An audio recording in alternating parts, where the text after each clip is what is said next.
Okay, so it's a body of water, two or more people, and a brand or an artist that's new to me.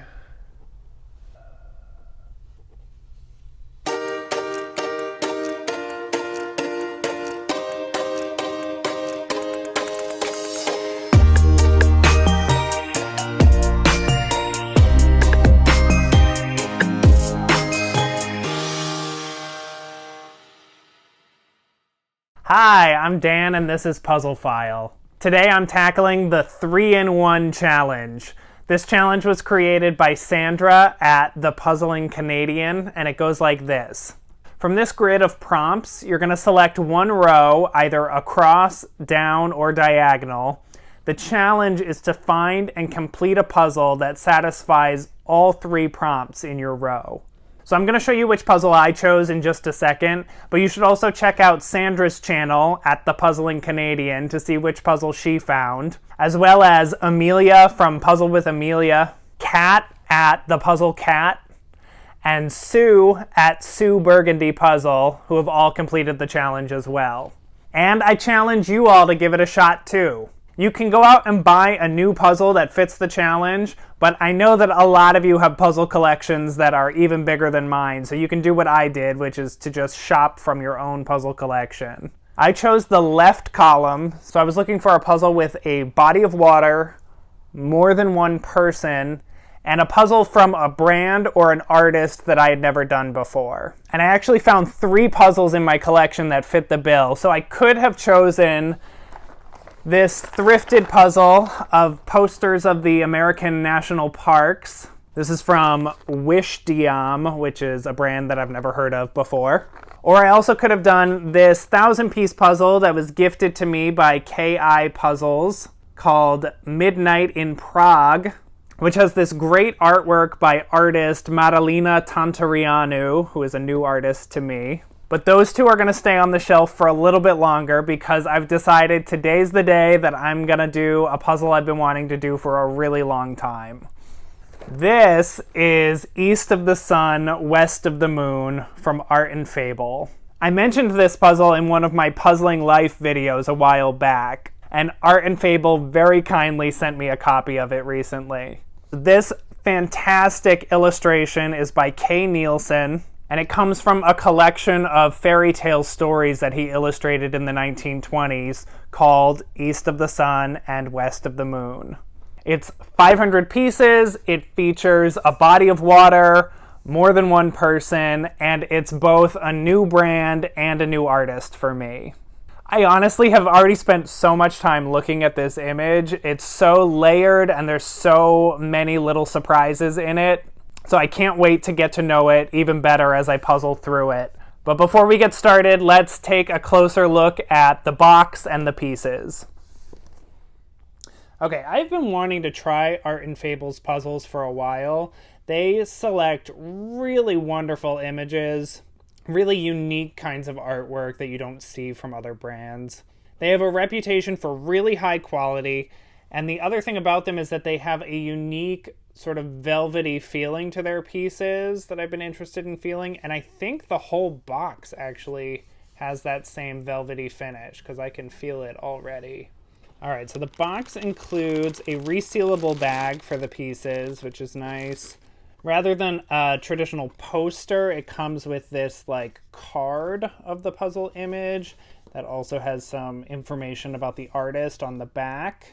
And this is pretty cool. Their puzzles also come with a box top stand. So it just slides right onto the box top like that. And then stands it up for you so you can work from that. Very nice little thoughtful addition. Now the pieces, yeah, they have that same feeling as the box top. When I first touch them, they almost feel waxy to me, but the more I handle them, it's not quite a waxy feeling. It is really just a, it's so hard to describe it. It's a really unique, soft feeling to them. I'll be interested to see how I feel about it as I'm working on the puzzle. Okay, so I don't think this is going to be too difficult. It's just 500 pieces, and I think that this big frame border around it is going to make it come together really quickly. That's probably where I'll start. I think I'm going to sort out all of that, the edges of the page. Start with that, get it framed in. Probably then move on to the people, the figures. They seem to stand out the most. And I think the hardest part, what I'm probably going to save for last, is going to be the trees back here, as well as this sort of black and white section in the background over here. So it looks like a pretty good mix of easy stuff and challenging stuff. I'm excited to get into it. Let's get going.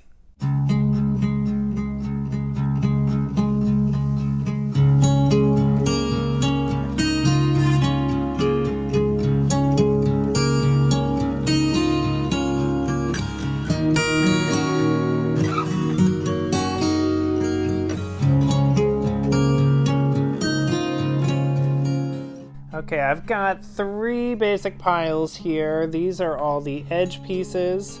These are anything else that includes that border of the page, so anything that connects to the edge pieces, basically. And then this is everything else in this pile. All these colors and textures look a lot more similar than I realized. This might be a bit harder than I was expecting now that I see them all together. I did find this one pair of pieces that wasn't fully cut through.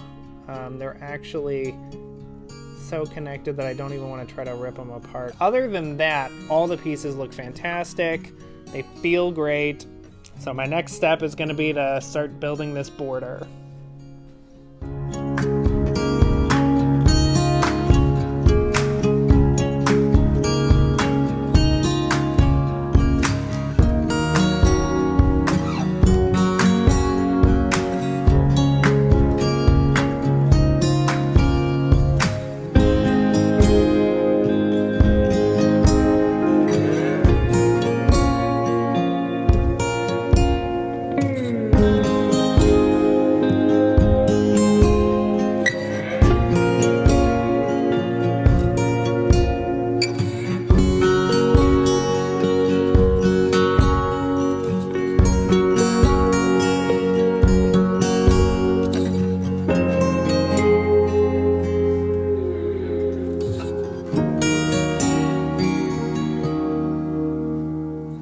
Okay, this is coming together really quickly. As I thought, the frame takes up so much of the image that once that's in place, there's just so little left to do. Also, even though it has this really muted color palette, there's enough variety of different textures and different features that you really can pick out some different sections pretty easily. As I've been working on it, I realized that this puzzle actually checks off some of the other boxes that are on the grid. So I picked it because it has a body of water, 2 or more people, and it's a brand and an artist that I've never done before. But it also definitely has a door and the color red. Now you can see there's also a horse and what looks like a wolf with a saddle on its back. So I think potentially we could stretch that to say that the image has a pet and a mode of transportation. Now, does this image have one of my hobbies or interests other than puzzling? I had to think about this one for a minute, but then I realized that I too enjoy gazing into a pond at my own distorted reflection. So if we allow that, then I have 8 of the 9 boxes checked off with this puzzle. The one that I really couldn't do is there's no beverage in this puzzle. But I would be interested to see if anyone can find a puzzle that legitimately has all 9 of these things in it. All right, let's finish this thing up.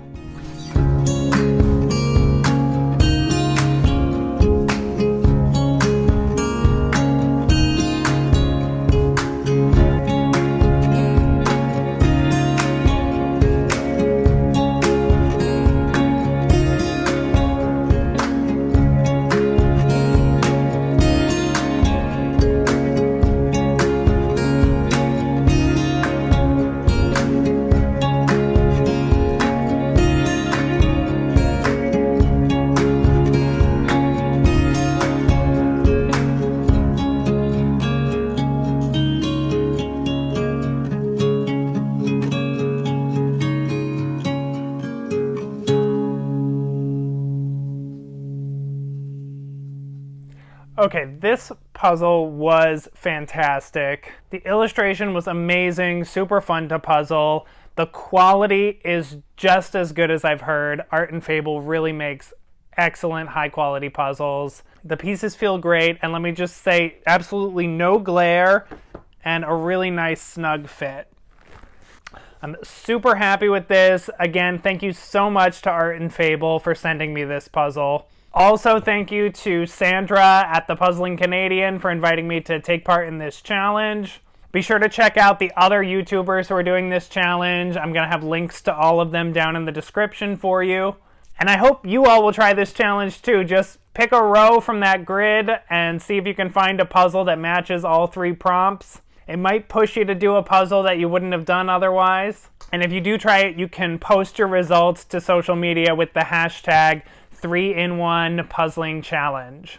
But now I'm going to get back to puzzling, and I'll catch you all next time.